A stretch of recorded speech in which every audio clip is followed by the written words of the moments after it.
everyone. All right, so for today's video, I kind of just wanted to talk about how alterations are actually priced. I know that it can kind of be a little bit confusing whenever you first go in to actually get your dress altered and you're not super thrilled about how much that price ends up being. And so I just kind of wanted to explain a little bit briefly how that pricing actually works. So there are a couple of different factors that go into pricing. The big one is like how much you actually need to have altered on the dress is a big thing. Like if you just need a hem and bustle, the price for it's going to be very, very different than if you need like a bunch of bodice work plus hem and bustle plus I don't even know, just everything. That price is definitely going to be a whole lot different. So, the next thing that is going to be a big determining factor is um, what materials you're using. So, if you want to get a lot of custom work done, then you're going to be paying for the materials as well as the labor to actually do it, which can definitely up the price of alterations. So, if you want to get like sleeves added to the dress, you're paying for the material that you need um, in order to add the sleeves, and then you're also paying for the time it takes the seamstress to make that sleeve and add it on.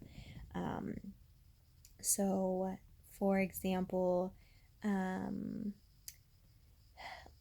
let's say you need a hem and bustle done. Well, off the top of my head, at the shop that I work at, a typical hem and bustle is usually about $350, depending on the type of dress. I mean, obviously this changes. Like if you have like a basic sheath dress, it's not going to be that much. It's going to maybe be like $150.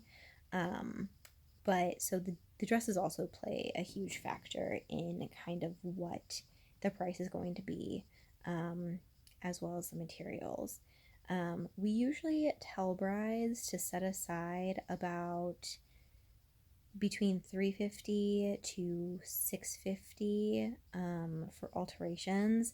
It's not super common that we go above 650 unless we're doing some serious hardcore altering of the dress, but it is possible and it does happen.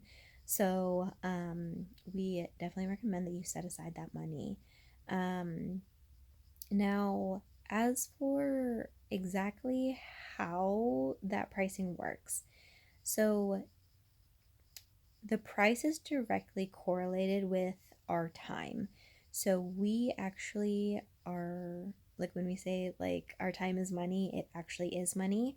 So if you have a hem and bustle and we charge you 150 for it, that means that we are estimating it'll take 150 minutes to actually sew and complete that. Um, and we get paid like $1 an hour. Well, no, $1 a minute, sorry.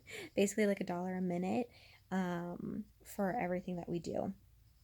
And I know it sounds like really weird, but and some things kind of make up for that. So like we charge $40 to put bra cups into a wedding dress, and it doesn't necessarily take us 40 minutes to actually sew the bra cups in, but we might make up for it with the hem and bustle. Like maybe it takes us way more than 150 minutes to do your hem and bustle. Like maybe it takes us 300 minutes to do your bustle. Well, the $40 bra cups kind of make up the difference for that. So we literally get paid um, by the minute. So that's why our time is so valuable, and that's kind of why alterations can get a little bit pricey, especially when you're doing a lot of custom work. Like those $650 tickets, it's because it's going to take us an insane amount of time to get the work done that you want to get done and to get it done right. Like you're talking, we sometimes we completely make patterns from scratch, and so we're taking your measurements, we're doing these fittings, we are creating patterns, and then we are cutting them out, we're sewing them, we're doing more fittings, then we're putting them on the dress. It can be kind of a big thing. And so that's kind of why alterations can get so pricey. Um, and we do try to tell our brides this, the ones who seem to be a little bit distraught over the money. Now, we also do a thing, at least at my shop. A lot of places do it, some places don't. David's does not. But smaller bridal shops tend to allow you to pay in payments. So, for our shop in particular, we ask for half of the money up front and then half the money at your next fitting. So, you're breaking it up into chunks, which is kind of a little bit more helpful. So like if your ticket ends up being $500, you're only paying $250 per setting, and you kind of go a couple of months sometimes in between fittings depending on how early you started the fitting process. So it's a lot easier to actually make those payments. So don't be afraid for that. And smaller bridal boutiques also might allow you to do payment plans as well.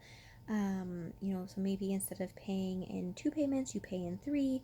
Um, it just kind of depends. You have to talk to the shop and the owners if money is a big concern for you. But we do want you to have the best wedding possible, and we want you to feel comfortable in your dress. And so we do try to accommodate for all of your needs. So I hope that this was helpful. If you have any comments or questions, please list them down below. I will read all of them. If you have any suggestions for future videos, please let me know as well. And until next time, happy styling!